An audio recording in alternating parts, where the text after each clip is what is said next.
Hello, नमस्कार दोस्तों।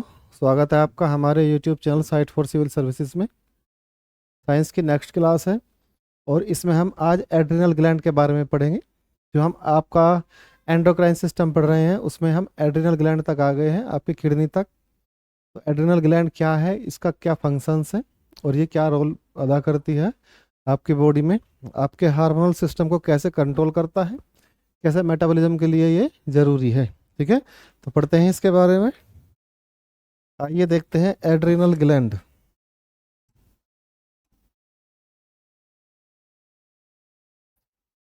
Adrenal, देखिए ये क्या लिखा हुआ है, एड, और ये क्या हुआ है, क्या लिखा है, रीनल। रीनल रीनल कहते हैं किडनी को, और एड का मतलब क्या है, जो उससे जुड़ी हुई है ऊपर, जो उसके टॉप भाग पर जुड़ी हुई है उसे क्या कहेंगे, एड्रिनल। तो इन्हें क्या कहते हैं, एड्रिनल ग्लैंड। देखिए क्या है, एड्रिनल ग्लैंड दोनों किडनियों के ऊपर ट्रायंगल शेप में, ट्रायंगल शेप का मतलब है कुछ कुछ ऐसी शेप में ऊपर रखी रहती है, त्रिभुजा आकार में स्थित होती है। ठीक है, इसके दो पार्ट होते हैं, एक बाहरी पार्ट और एक इसका अंदर का पार्ट। ठीक है, तो इसका बाहरी पार्ट जो है उसे कोर्टेक्स कहते हैं, और जो इसके अंदर वाला पार्ट होता है उसे कहते हैं मेडुला। इसको अभी हम स्लाइड में देखेंगे। अभी आप इसको ऐसे समझिए कि कोर्टेक्स के दो पार्ट हैं, सॉरी किडनी पर जो एड्रिनल है उसके दो पार्ट हैं, जिसके बाहरी पार्ट को कहते हैं कोर्टेक्स और भीतरी भाग को कहते हैं मेडुला। देखिए इसे यहाँ देखते हैं, एड्रिनल ग्लैंड, ये आपकी किडनी है और इस किडनी के ऊपर ये एडजेसेंट रूप में जो लगी हुई है, इसी को क्या कहा गया है, इसी को एड्रिनल ग्लैंड कहा गया है। ये रही आपकी एड्रिनल ग्लैंड, ये आपकी किडनी है, किडनी, और ये है आपकी एड्रिनल ग्लैंड। एड्रिनल यानी कि रीनल के ऊपर जो चिपकी हुई है। अब देखिए इसके दो भाग हैं, एड्रिनल कोर्टेक्स, एड्रिनल मेडुला। तो कोर्टेक्स का मतलब क्या है, कोर्टेक्स का ये बाहरी वाला पार्ट, इसको कोर्टेक्स कहा गया है। ये वाला जो है, इसका जो बाहरी वाला कोर्टेक्स वाला पार्ट है, इसको भी तीन भागों में बांटा जाता है। ठीक है, और एड्रिनल जो मेडुला है, ये इसका अंदर वाला भाग है, इसको मेडुला कहते हैं। दोनों ही पार्टों से अलग अलग हार्मोन निकलते हैं, इससे भी ग्रुप ऑफ हार्मोन निकलते हैं, ग्रुप ऑफ हार्मोन निकलते हैं, और यहाँ से भी क्या है, यहाँ से भी हार्मोन निकलते हैं। लेकिन हमें वही पढ़ना है जो हमारे लिए जरूरी है, एग्जाम के लिए जरूरी है। ठीक, तो इसके दोनों ही पार्टों को अलग अलग पढ़ेंगे। आपकी सबसे समझ में आ गया होगा कि एड्रिनल और मेडुला में क्या अंतर है। ठीक है, कोर्टेक्स में और मेडुला में। अब देखिए ये पूरा का पूरा चित्र यहाँ पे दर्शाया गया है और इसके बारे में थोड़ा बताया गया है। देखिए यहाँ पे ये एड्रिनल कोर्टेक्स के बारे में पढ़ेंगे। किसके बारे में, एड्रिनल कोर्टेक्स के बारे में। तो देखिए ये आपकी किडनी का आंतरिक भाग है, जो यहाँ चित्र लेकर मैं आया हूँ, ये वाला।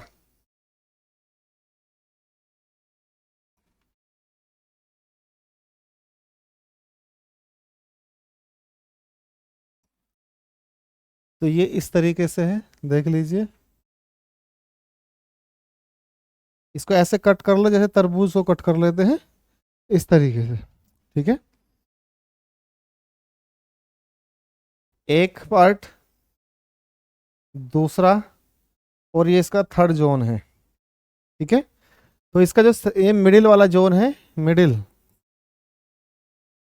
ये जो मिडिल जोन है इसका ये सबसे बड़ा होता है।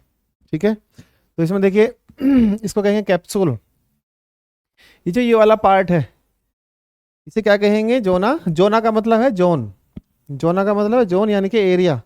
जोना ग्लोमेरुला, जोना ग्लोमेरुलोसा, क्या कहेंगे इसे, जोना ग्लोमेरुलोसा, आउटर जोन। ये इसका कौन सा जोन है, आउटर जोन, जो बाहरी भाग को कहा गया है। ठीक है, सिक्रीट करता है, क्या सिक्रीट करता है, मिनरलोकॉर्टिकॉइड्स। ये कौन सा हार्मोन सिक्रीट करता है, मिनरलोकॉर्टिकॉइड्स। तो इसमें जो मिनरलोकॉर्टिकॉइड्स है, देखिए मिनरलो, मिनरलो किससे बना है, मिनरल से। कॉर्टिकॉइड्स मतलब जो इसका कोर्टेक्स वाला पार्ट है, तो वो कौन सा हार्मोन निकालता है, एल्डोस्टेरोन। कौन सा हार्मोन निकालता है, एल्डोस्टेरोन। अब इसका ये वाला जो पार्ट है, ये वाला मिडिल वाला, इसे क्या कहते हैं, जोना। जोना का मतलब क्या है, जोन से है, जोन का मतलब एरिया। और फेसिकुलाटा। ये क्या है? जोना फेसिकुलाटा। इसका सेकंड वाला पार्ट होगा, क्या कहते हैं? जोना फेसिकुलाटा। आपको वैसे ये जोना फेसिकुलाटा, जोना ग्लोमेरुलोसा, ये आपको याद रखने की जरूरत नहीं है। बस आपको ये याद रखना है किडनी के कोर्टेक्स वाले पार्ट से और मेडुला वाले पार्ट से कौन कौन से हार्मोन निकलते हैं। ठीक है, उनको मैं अभी बता देता हूँ। तो ये जोना फेसिकुलाटा, ये कौन सा पार्ट है? मिडिल वाला पार्ट है। क्या सिक्रेट करता है? ग्लूकोकोर्टिकॉइड्स। ग्लूकोकोर्टिकॉइड्स मतलब ये ग्लूकोज के पाचन के लिए काम करता है। तो इस कौन सा हार्मोन निकलता है? कॉर्टिसोल। इसे स्ट्रेस हार्मोन भी कहते हैं। क्या कहते हैं इसे? Stress hormone. आपके मूड को, स्ट्रेस को स्विंग करने में इसका बहुत बड़ा योगदान है। अब देखिए इसका ये थर्ड वाला जो पार्ट है नीचे वाला, इसे क्या कहते हैं? Zona reticularis. क्या कहते हैं? Zona reticularis. और ये इनर वाला यानी कि आंतरिक भाग है किसका? केवल कोर्टेक्स का। ये वाला पार्ट मेडुला का है, इसको नहीं छेड़ना है। निचले वाला पार्ट मेडुला का है, जोना रेटिकुलरिस। या और ये इनर पार्ट है, क्या सिक्रीट करता है? गोनेंडो कॉर्टिकॉइड्स। गोनेंडो का मतलब होता है जनन अंग, कॉर्टिकॉइड्स यानी कॉर्टेक्स से निकलने वाले जो हार्मोन है उन्हें कहते हैं गोनेडो कॉर्टिकॉइड्स। तो दो हार्मोन निकलते हैं, दो क्या, ये एक ही हार्मोन है। ठीक है, ये डिहाइड्रो एपी एंडोस्टेरोन या एंड्रोजन, एक ही बात है। डिहाइड्रो एपी एंडोस्टेरोन या एंड्रोजन। अब देखिए कैसे काम करते हैं, इसको थोड़ा सा समझ लेते हैं। ये कैसे काम करेगा इसको समझ लेते हैं थोड़ा सा।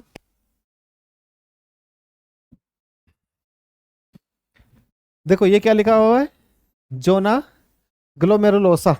इसमें एक ही चीज लिखी हुई है, मिनरलोकोर्टिकॉइड्स। मिनरलोकोर्टिकॉइड्स का मतलब क्या है? जो आपकी बॉडी में मिनरल्स होते हैं उनके मेटाबॉलिज्म में या उनके मेटाबॉलिज्म को कंट्रोल करने का काम कौन करता है? कोर्टेक्स का अपर वाला पार्ट, जिसे जोना क्या कहते हैं? ग्लोमेरुलोसा। ठीक है, तो मिनरल्स में क्या आएगा? इसमें मेन मिनरल्स में क्या आता है? सोडियम आता है। इसमें मेन काम क्या करता है? सोडियम का। जो आपके इलेक्ट्रोलाइसिस वगैरह होते हैं, सोडियम के साथ में मिलके ये ब्लड से पानी को बाहर करता है। ठीक है, जैसे पानी जाता है फिर पीछे पीछे सोडियम भी चला जाता है। जैसे आपको कभी डिहाइड्रेशन हो जाता है तो डिहाइड्रेशन में क्या करते हैं आप? सोडियम, पोटेशियम और नमक वगैरह लेकर, साल्ट वगैरह लेकर क्या करते हैं आप? उसको पानी की एब्जॉर्प्शन जो है, जो मिनरल्स का एब्जॉर्प्शन है, उसे बढ़ाते हैं। तो इसमें ये क्या करता है? सोडियम को का मेटाबॉलिज्म में जो काम है उसको आगे बढ़ाता है। लेकिन इसका मेन रोल, इसमें जो मेन रोल है वो कौन सा हार्मोन करता है? एल्डोस्टेरोन। ये नाम है आपको याद रखना है, एल्डोस्टेरोन। ठीक है, अब ये दूसरा वाला क्या है? ग्लूकोकोर्टिकॉइड्स। ग्लूको का मतलब है ग्लूकोज। इसका मतलब क्या है? ग्लूकोज। जब आपकी बॉडी स्ट्रेस में आती है तो आपकी बॉडी को एनर्जी की जरूरत होती है। स्ट्रेस का मतलब ऐसा नहीं है कि आप सोचते हैं तो तभी स्ट्रेस है। जैसे चोट लग गई तो भी स्ट्रेस आ जाएगी। ठीक है, कोई काम नहीं हो रहा तब भी स्ट्रेस आ जाएगी, किसी से झगड़ा हो गया तब भी स्ट्रेस हो सकता है। कितनी भी तरीके की स्ट्रेस हो, जैसे मान लिया चोट लग जाती है तो स्ट्रेस आ जाएगी इस एरिया पे। ठीक है, तो यही सब।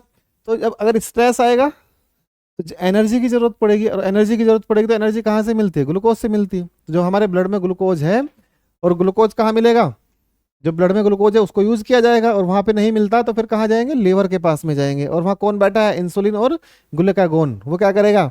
जो एक्स्ट्रा ग्लाइकोजन है उसको ग्लूकोज में बदल के एनर्जी सप्लाई का काम करेगा। तो उसमें किसका मेन योगदान है? कोर्टिसोल का। ठीक है, तो इसे स्ट्रेस हार्मोन भी कहते हैं, इसको ध्यान रखना। स्ट्रेस हार्मोन भी इसे कहा जाता है, स्ट्रेस हार्मोन। ये एग्जाम में पूछा जा सकता है, स्ट्रेस हार्मोन। अब देखिए तीसरा क्या है? एंड्रोजन निकलता है इससे। ठीक है, इनर वाले पार्ट से क्या निकलता है? एंड्रोजन। तो जो पुरुष होते हैं उनमें ये टेस्टोस्टेरोन में चेंज हो जाता है, और जो महिलाएं हैं उनमें एस्ट्रोजन में चेंज हो जाता है। ठीक है, इसको विस्तार से पढ़ेंगे अगले क्लास में जब गोनेडोट्रोपिक पढ़ेंगे। अब देखिए ये क्या लिखा हुआ है? Aldosterone regulate salt and water. ठीक है, क्या करता है? साल्ट एंड वाटर को कंट्रोल करता है। कहाँ पे? बॉडी में। तो एल्डोस्टेरोन साल्ट एंड वाटर को रेगुलेट करता है। कोर्टिसोल क्या करता है? Cortisol is an essential hormone that affects almost every organ and tissue in your body. It play many important role including क्या? Regulating your body's stress response. यानी कि वे सभी चीजें जो स्ट्रेस के लिए रेस्पॉन्स हैं उन सबको क्या करता है, रेगुलेट करता है, helping control your bodies use of fat, protein और कार्बोहाइड्रेट्स। अगर आपकी बॉडी में स्ट्रेस है तो क्या करेगा, एनर्जी के लिए उसे सिग्नल देगा। फैट अगर नहीं है तो क्या करेगा, अगर कार्बोहाइड्रेट है तो उसको यूज कर लेगा, नहीं है तो फिर फैट का यूज करेगा, अगर वो भी नहीं है तो फिर प्रोटीन का यूज करेगा। यानी कि तीनों का ही मेटाबॉलिज्म सिस्टम को ये रेगुलेट करता है। इसलिए इन्हें क्या कहते हैं, लाइफ सेविंग हार्मोन कहते हैं। इन्हें क्या कहते हैं, लाइफ सेविंग हार्मोन। एग्जाम में पूछा गया है लाइफ सेविंग हार्मोन कौन से हैं आपके, ग्लूकोकोर्टिकोइड्स, मिनरलोकोर्टिकोइड्स और गोनेडोकोर्टिकोइड्स। ये तीनों कौन से हैं, ये तीनों ही लाइफ सेविंग हार्मोन में आते हैं। इसको सेक्स हार्मोन भी कहते हैं, इसको सेक्स हार्मोन भी कहा जाता है। ठीक है, अब देखिए नेक्स्ट स्लाइड पे चलते हैं। गोनेडोकोर्टिकोइड्स, आपने ग्लूकोकोर्टिकोइड्स और मिनरलोकोर्टिकोइड्स को पढ़ लिया है। ठीक है, अब पढ़ेंगे गोनेडोकोर्टिकोइड्स।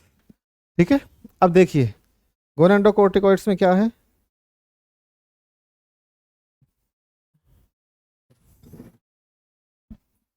जो किडनी का कोर्टेक्स वाला पार्ट है, जैसे मान लिया ये आपकी किडनी पर ऊपर एड्रिनल ग्लैंड है, तो एड्रिनल ग्लैंड में ये एंड्रोजन कहाँ से निकलता है, ये है इसका सेकंड वाला और ये है इसका थर्ड वाला, और ये है आपका मेडुला, ये है आपका मेडुला। ठीक है, ये मेडुला है और इसको यहाँ से और ले लेते हैं एक। ठीक है, ये आपका बाहरी पार्ट है, ये आपका मिडिल है और ये आपका इनर पार्ट है। तो इनर पार्ट से क्या निकलता है, गोनेडोकोर्टिकोइड्स। ठीक, तो गोनेडोकोर्टिकोइड्स से क्या निकलता है, एंड्रोजन। अब देखिए एंड्रोजन मेल और फीमेल दोनों में ही निकलता है, फीमेल और मेल दोनों में ही निकलता है। अब ऐसा नहीं है कि फीमेल में एंड्रोजन नहीं बनता, तो जैसे मेल में बनेगा तो मेल में ये क्या टेस्टोस्टेरोन बनाने का काम करेगा, और ये तब तक काम करता है जब तक टेस्टिस डेवलप नहीं होती। तो ये मेल में टेस्टिस के डेवलपमेंट का भी काम करता है, मेल में टेस्टिस के डेवलपमेंट का, जो आपकी टेस्टिस होती है उनके विकास के लिए भी जिम्मेदार होता है। और फिर बाद में जब टेस्टिस डेवलप हो जाती हैं तो फिर टेस्टिस अपने आप टेस्टोस्टेरोन बनाने लगती है, फिर हमें एंड्रोजन की जरूरत नहीं होती। आप जो भी स्टेरॉयड खाते हैं बॉडी में, जो भी स्टेरॉयड खाते हैं वो एंड्रोजन में ही टूटता है जाके। ठीक है, तो ये एंड्रोजन फिर से फीमेल में क्या बनेगा, ये एस्ट्रोजन में कन्वर्ट हो जाएगा। किसमें हो जाएगा, एस्ट्रोजन में कन्वर्ट हो जाएगा, लेकिन जितनी जरूरत होगी उतना ही कन्वर्ट होगा। अगर ये एक्सिस निकल जाता है, अगर ये एक्सिस हो जाता है, ज़्यादा हो जाता है, तो फीमेल में पुरुषों के गुण आ सकते हैं। कैसे, जैसे दाढ़ी मूंछ का निकल आना, आवाज़ का मोटा हो जाना, या इस तरीके का बिहेव करना। ये सब कैसे, किसके कारण होता है, ये सब गोनेडोकोर्टिकोइड्स में एंड्रोजन की अधिकता से, यानी कि कोर्टेक्स का जो पार्ट है, ठीक है, उसके बढ़ने से क्या होता है, पुरुष के लक्षण आ जाते हैं। महिलाओं में पुरुषों के लक्षण के लिए कौन जिम्मेदार है, एंड्रोजन, जो किस में कन्वर्ट होता है, एस्ट्रोजन में। तो एस्ट्रोजन में तो उतना ही कन्वर्ट होगा ना जितना इसको जरूरत है, लेकिन जो एक्सिस आ जाएगा तो फिर वो क्या करेगा, फिर वो मेल वाले जो सिम्टम्स हैं वो उसको दिखाना शुरू कर देगा। ठीक है, अब आगे देखिए, अब पढ़ते हैं मेडुला। तो मेडुला कौन सा है, इनर वाला पार्ट है मेडुला, जो किडनी का, देख लीजिए ये रहा, ये किडनी का मेडुला पार्ट है, सॉरी कोर्टेक्स का, जो एड्रिनलिन है। तो एड्रिनल ये मेडुला है, कोर्टेक्स हमने पढ़ लिया है। तो मेडुला के बारे में देखेंगे, देखिए तो मेडुला सीधा सीधा लिखा हुआ है, ये इनर पार्ट है, इनर पार्ट ऑफ एड्रिनलिन या एड्रिनल ग्लैंड,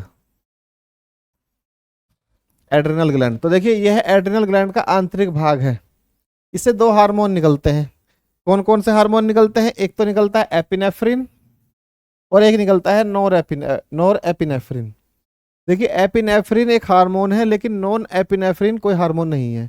एपिनेफ्रिन का ही कम निकलना, यानी कि धीरे धीरे वो कम हो जाता है, तो उसी को क्या कहते हैं, नॉर एपिनेफ्रिन। अर्थात ये एक अवस्था है, उसका उपस्थित नहीं होना नॉर एपिनेफ्रिन कहलाता है। तो एपिनेफ्रिन में क्या आएगा आपका, जब एपिनेफ्रिन निकलता है तो फाइट, फ्लाइट एंड फियर, इसको कहते हैं, ये 3 हार्मोन है। कैसे? फाइट, फ्लाइट और फियर। फाइट का मतलब है आपको लड़ने के लिए तैयार करेगा, फ्लाइट का मतलब है भागने के लिए तैयार करेगा, और फियर का मतलब है आपके अंदर डर लेके आएगा।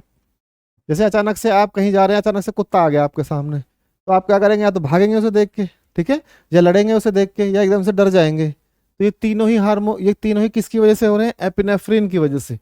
देखिए, ये जो मेडुला वाला पार्ट है इसका, एड्रिनल ग्लैंड का मेडुला वाला पार्ट, ये स्पाइनल कोड से जुड़ा होता है। ये किससे जुड़ा होता है? स्पाइनल कोड से। तो स्पाइनल कोड से जुड़ा होने की वजह से ये रिफ्लेक्स एक्शन देता है, क्योंकि ये ब्रेन से नहीं जुड़ा होता, क्योंकि ब्रेन से सिग्नल आने में टाइम लगेगा। कुत्ते ने आपको भौंका, अब सिग्नल जा रहा है ब्रेन को, ब्रेन से फिर आ रहा है वापिस के कोई एक्शन करो, तो इसमें टाइम लग जाएगा, तो व्यक्ति एकदम से उस पर एक्शन नहीं ले पाता। इसलिए ऐसी चीजें कहाँ से? स्पाइनल कोड से जुड़ी होती हैं सीधे। तो जो एड्रिनल ग्लैंड का मेडुला वाला पार्ट है, वो आपके पिट्यूटरी ग्लैंड से जुड़ा हुआ नहीं होता है, वहां से कोई हार्मोन रिलीज नहीं होता। ये किसका है?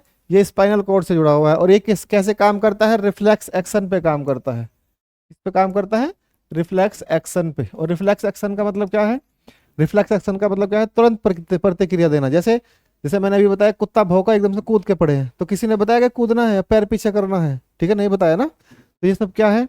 ये इसी की वजह से होता है। तो फ्लाइट, जब आप लड़ने के लिए तैयार होते हैं, तो आपकी बॉडी में क्या करेगा? धड़कन तेज हो जाएगी, क्योंकि आपको एक्स्ट्रा एनर्जी की जरूरत पड़ेगी। तो एक्स्ट्रा एनर्जी की जरूरत पड़ेगी, सांस तेज हो जाएगी, क्योंकि वहाँ ग्लूकोज का पाचन करना है, और आपको क्या चाहिए? ऑक्सीजन चाहिए, ठीक है, एनर्जी बनानी है। तो फाइट के लिए तैयार है ना, फ्लाइट के लिए और फियर के लिए। फाइट, फ्लाइट और फियर, एपिनेफ्रिन, ध्यान रखना। तो आपके अंदर प्यार, आपके अंदर घृणा, आपके अंदर तृष्णा, जितने भी भाग हैं, क्रोध का, नाराजगी का, सब किससे संबंधित है? एपिनेफ्रिन से। तो एपिनेफ्रिन कहाँ से निकलता है? मेडुला वाले पार्ट से, ठीक है। जैसे प्यार है, क्रोध है, घृणा है, डर है, दया है, ये सब किसके कारण है? एपिनेफ्रिन का। नोर एपिनेफ्रिन का मतलब क्या है? कि जब ये चीजें कम होने लगे, जब वापस से बॉडी अपने उसी स्टेट में आने लगे, तो उसका मतलब क्या है? नोर एपिनेफ्रिन। अर्थात एपिनेफ्रिन की अनुपस्थिति क्या कहलाती है? नोर एपिनेफ्रिन। तो एपिनेफ्रिन हार्मोन निकलता है तो उत्तेजना बीपी, धड़कन, ये चीजें बढ़ जाती हैं, शरीर में तनाव उत्पन्न होने लगता है। ऐसी घटनाएं स्पाइनल कोड से जुड़ी होती हैं, ब्रेन से जुड़ी हुई नहीं होती, क्योंकि इनका मस्तिष्क में कोई नियंत्रण नहीं होता, ठीक है। तो आपने क्या देखा कि जो एपिनेफ्रिन है किसका कारण बनता है? प्यार, क्रोध, घृणा, डर, दया, सब किसके कारण है? एपिनेफ्रिन के कारण। और अगर आपको, जैसे मान लिया क्रोध आ रहा है, तो ये एपिनेफ्रिन की वजह से अब धीरे धीरे क्रोध कम हो रहा है। तो इसका मतलब क्या? एपिनेफ्रिन जो रिलीज हो रहा था, वो अब धीरे धीरे कम हो गया। तो उसी को क्या कहेंगे? उसी को कहेंगे नोर एपिनेफ्रिन। उसी को क्या कह देंगे? उसी को कह देंगे नोर एपिनेफ्रिन। एपिनेफ्रिन की अनुपस्थिति, एपिनेफ्रिन की अनुपस्थिति, अर्थात ये एक अवस्था है। क्या है? ये एक अवस्था है। तो ये आपका हो गया मेडुला वाला पार्ट, और ये, ठीक है, ले लो, कोई बात नहीं। तो इससे आगे हम नेक्स्ट क्लास में देखेंगे। अब हमारा गोनेड्स बचे हैं बस, तो गोनेड्स उसको हम नेक्स्ट क्लास में पढ़ेंगे। सभी के लिए धन्यवाद, नमस्कार।